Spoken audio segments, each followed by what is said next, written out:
If you guys have been keeping up to the peak fiction like me, then you would know that Oda is cooking in One Piece right now. Throughout the Egghead arc, Oda has delivered some of the most important and emotional moments since the time skip, and as we enter the Elbaf arc, our expectations are only soaring higher. Oda has replied to our requests in this chapter as well, with major development for the Straw Hats, Shanks' crew, Blackbeard, and much more. Welcome to the Amagi. Before we begin, we publish a new video every day, and if you want more chapter reviews like this, be sure to subscribe to our channel and ring the bell to get notified about our latest videos. Anyway, let's go. Before we get into the chapter itself, let's take a look at a new cover story that's begun and features our man Yamato. According to the cover chapter, a few girls have gone missing in the Kuri region, and this isn't the first time. In one of the previous chapters featuring Yamato, we saw him protect a girl from someone. Expect this to be a long story, guys, because I am sure that Yamato will have to face a lot of twists and turns as he tries to protect Wano's peace. But first, I want to focus on the man who needs a Gillette sponsorship ASAP, Blackbeard. The entirety of Blackbeard's crew is present at the Hachinosu, the pirate island, as Blackbeard returns. This isn't the return that Teach wanted, though, as the first news he gets is that Kobe managed to escape. Of course, Blackbeard is super mad, even pointing a gun at Pizarro. Teach explains that poneglyphs aren't some hidden treasure anymore. Every emperor has a piece or two, and with the world government involved, they would have to fight each other to the death for anything valuable. And to gain an advantage, Blackbeard wanted Kobe, whom he called his ace in the hole. This statement's kinda weird since Kobe's only a Reed Admiral right now, and we saw Saturn unalive Vice Admiral Doberman as if he was nothing. It's even more suspicious when you realize that Kobe was mopping floors for Alvida 2 years ago. I always believed that Teach knew that Garp mentored Kobe, so he kidnapped him to lure out Garp and get him instead. However, Garp is apparently a consolation prize now. He says this to Kuzan, who informs him about the legend and his former sensei's capture. Here, Kuzan also states that he tried to kill Garp, but he failed. While Teach doesn't mind it, I'm sure that some goldfish level comprehension fans will start screaming and using this as a power scaling point when it's a plot related one. Here, it's clear that Kuzan has something in mind for the greater good. As he's previously stated that he hasn't thrown his morals out of the window, he's simply choosing another path to achieve things. By stating that he tried to kill Garp so casually, Kuzan is making sure that Blackbeard and his group doesn't hold any animosity or suspicion toward him. And in the chapter, the difference in how Kuzan and other commanders are treated is so differentiated. Teach wouldn't dare point a gun at this man. He's too important and powerful.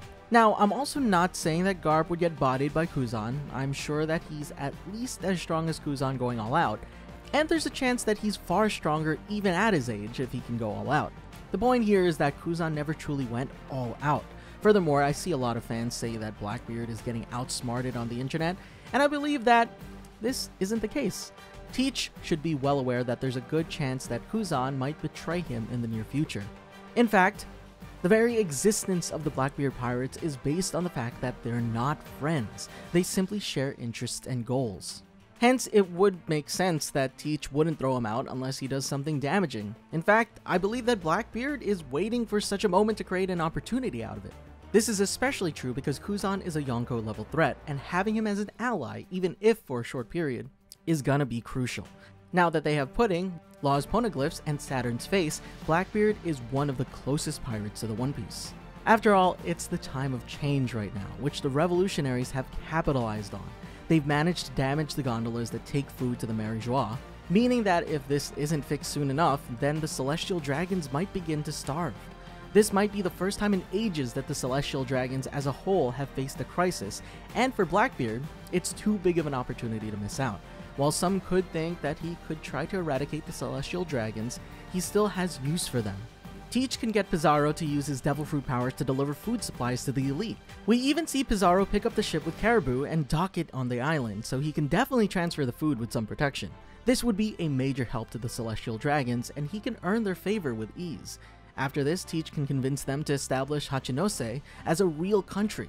Plus, the Celestial Dragons can use Blackbeard to get rebelling countries under control, as their dirty work can be handled cleanly, and the captured nations will continue to provide with money. Anyway, enough about Blackbeard, because we still have so many interesting things to talk about. As the Straw Hats are on their way to Elbaf with the Giants, Oimo and Kashi explain that after the events of Water 7, the two embark on a journey to Little Garden and find Dory and Brogy there. The two were still fighting each other, although with bare hands. This was because, finally, after centuries, their weapons broke off. Oimo and Kashi managed to convince the two senior giants to join them on the journey to Elbaf later. Nami inquires if they're going to fight again, and the two reply with, "Of course," together, with big grins on their face. Poor Nami can't understand these two, but Usopp and Luffy state that Nami simply can't fathom how important a duel of death is between friends. While we're still only on the way to Elbaf, the world building has begun. One of the giants informs Sanji that the booze they're drinking is called absinthe, the Green Fairy, which is a real drink or spirit from Switzerland. This spirit is also super popular in France ever since the 19th century. The spirit's origin itself is considered to be from the ancient Egyptian era. Just like in One Piece, it's stated that the spirit can lead to psychotic experiences, and it contains an extremely high level of alcohol in it. To put it into perspective, Jack Daniels has a 40% ABV, or alcohol by volume, and beers range from 5 to 15%, and the Green Fairy's ABV can go as high as 74%. This could be a hint to Elbaf's inspiration. While we knew that it would be around the Nordic region, I believe that Elbaf will be a huge country with varied topography and culture, where Oda probably plans on mixing a bunch of countries, which would bring in the Swiss influence as the country isn't actually part of the Nordic region. With the people of Elbaf being giants, this makes sense, as Switzerland has Jungfrau, which is known as the top of Europe. Anyway, now we know that the giant warrior pirates have been training themselves to fight on their home island. We then see a bunch of panels of the Straw Hats partying in their true style, where Luffy is gobbling down a huge chunk of meat. I mean, it's a huge meat piece because it's for giants. When you're a giant race, it should be apparent that the meat you eat will be huge. But Luffy can gobble as hard as a giant. It's so nice to see the crew just chillin' and living a good life after so long. However, I believe that this might be the last time we see them so happy for a long time. To me, it seems like the beginning of the end. The Egghead arc was only the beginning of the final saga, and I believe that things will take an extremely serious turn for Elbaf, especially after the events of this chapter. Still, it's important to be grateful for the moments of bliss we get, especially when it comes to Kuma. Right now, Kuma is happy and smiling with his daughter Bonnie. While we had no idea that Kuma would be alive or not, as usual, fans are annoyed when a character comes back. But here, nobody could be mad that Kuma is alive. After all, he deserves at least one such moment after the hardships he's faced in life. Kuma was robbed of the love of his life, lost his kingdom, was framed to be a monster, became a rat to save his love's daughter, where he was used to kill good people and even made to walk as a dog and whatnot. After all of this, the least he deserves is to see the horizon with Bonnie. I'm also glad to see Bonnie in her original form. She's a child and she deserves to grow up as one. We then see that the giant ship is also carrying the Sunny with a rope attached, which is quite long. While it's all good, it becomes a problem when everybody on both ships pass out after drinking for 2 whole days. While everyone's panicking, Robin states that they might have been swallowed by a giant fish, which makes it worse because it's actually possible. With the ship gone, Luffy, Zoro, Nami, Sanji, Usopp, and Chopper are also gone. If you notice something, this means that everyone who was a member of the Straw Hats in Alabasta has disappeared. I believe that the kidnapper here could be Prince Loki of Elbaf. Loki is a trickster after all, and we see Nami in what seems to be a dollhouse made of Legos. If it was a giant's, then humans would be the perfect size to be used as dolls. During the Whole Cake Island arc, we learned that the mischievous Prince Loki was born 62 years ago, when Big Mom was going to participate in the Semla Festival. He's probably a horny teenager as a giant, and he was always a simp anyways. This was proven when Chiffon states that Loki fell in love with his sister Lola in the moment he saw her for the first time. At the time, Big Mom was overjoyed when she heard of this, as this meant that it could reignite her connection to the giants and also gain their support as strong warriors. However, when Lola refuses to marry Loki, Big Mom offers Chiffon for their marriage, as the two are identical twins. Again, to her shock, Loki refused, as his love was more than just physical attraction. Now, Lola and Nami have been good friends since the Thriller Bark arc, so there is a strong chance that Loki heard about the Straw Hats, who were her friends.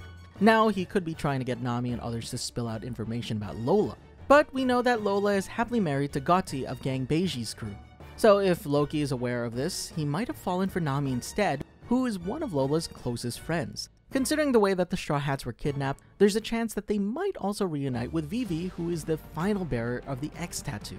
This isn't for old time's sake, of course. Vivi can provide a ton of crucial information about Imu, the Gorosei, and about the levels of corruption in the world government, and how they're preparing for the final war against pirates. It'll be interesting to see if the arc majorly focuses on the crew trying to rescue Nami and getting into a fight with Loki, who could also turn the giants against the Straw Hats due to his position and closeness to the chieftain.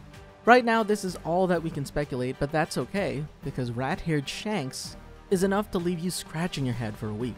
Shanks' constant appearance is a red flag in itself, and when you add the shenanigans he pulls off in this chapter, it seems like Luffy versus Shanks will happen sooner than we envisioned. In one of the previous chapters, we saw Bartolomeo, the cannibal pirate obsessed with Luffy, burn one of Shanks' flag and replace it with the Straw Hats flag. While you might be young and impatient, this was a direct ticket to hell. This is because a pirate's crew's flag means more than just, hey, I've been here. The pirates are constantly in a state of war against each other for things like wealth, devil fruits, territory, and more. The flags in towns and cities are a sign of power and protection for the townsfolk. When Whitebeard died in the Marineford War arc, randos like Brownbeard tried to capture some of Whitebeard's territory as the crew lost its balance with the death of their symbol of strength. In the same way, Barto essentially declared a war between the red-haired pirates and the Straw Hats. While Barto accepted that it was stupid of him to do so, simply accepting that you did something wrong won't make a punishment avoidable, as the cannibal pirate has hurt Shanks' stock, with the people of Gartel Island not feeling safe. Furthermore, if Barto was set free, people would start attacking his bases hoping for clout and forgiveness. Hence, Barto needs to be taught a lesson. The members of Shanks' crew give Barto a poison which he has to get Luffy to ingest somehow. If he does this, then Barto and his crew would be spared. However, they also inform that this poison will put Luffy through intense pain and that blood will shoot out of his mouth until Luffy dies. This is because Barto's actions were under the name of the Straw Hat Pirates, so Luffy would be responsible for it. Here, it's become clear that Luffy isn't just a kid pirate anymore. He's become an important figure in the world, and when he or someone uses his name for actions or statements, it'll have a major impact on the world. Realizing that his stupidity could land Luffy in a war with a Yonko, Bartolomeo instantly grabs the poison with his mouth and drinks it all, to everybody's shock. He then starts crying and stating that they're the ones who forced themselves to become a part of Luffy's crew, and that his only regret is the fact that he won't be able to see his idol become the king of pirates. As he keeps crying, people notice that nothing actually happens to Bartolomeo. It's then revealed that this was a trick by Shanks to check if Luffy's crew is loyal to him or not. This drink was likely the same super strong Asthenia drink that the Straw Hats were drinking at the start of the chapter, which actually has a green look to it. But don't think Barto and his crew left scot-free, because Yasopp was reminded of his deadbeat status due to Barto talking about the crew his son is on.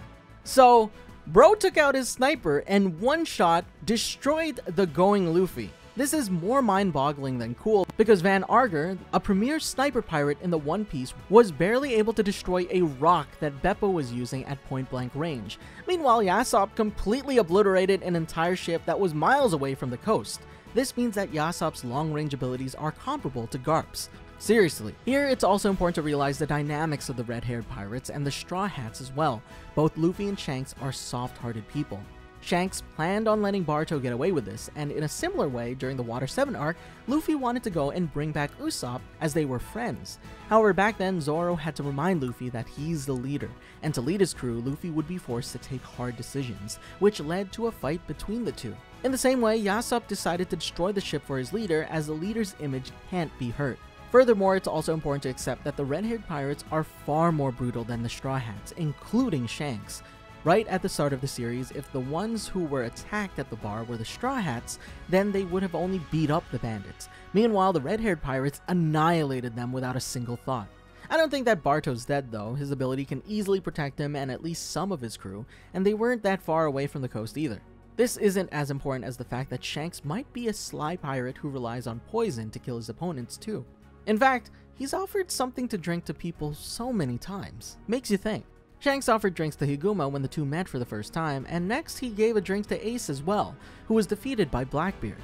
Furthermore, Whitebeard was offered drinks by Shanks right before the Marineford War too. There's a clear chance that Shanks might be working in cahoots with the Gorosei to weaken the pirates for Imu. This could perhaps be one of the ways in which Shanks is actually an evil character, like the way many people have assumed so far. Still, I don't believe that Shanks would ever kill Luffy in such a dishonorable manner.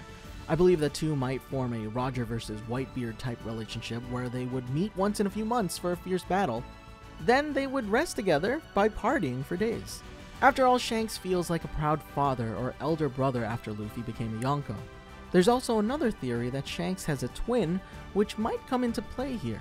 Either way, the chapter ends here, and it makes me realize that it's great to see Oda on such an amazing run 25 years into publishing One Piece. Let us know in the comments below if you want to see more One Piece content. That's all. See you next time.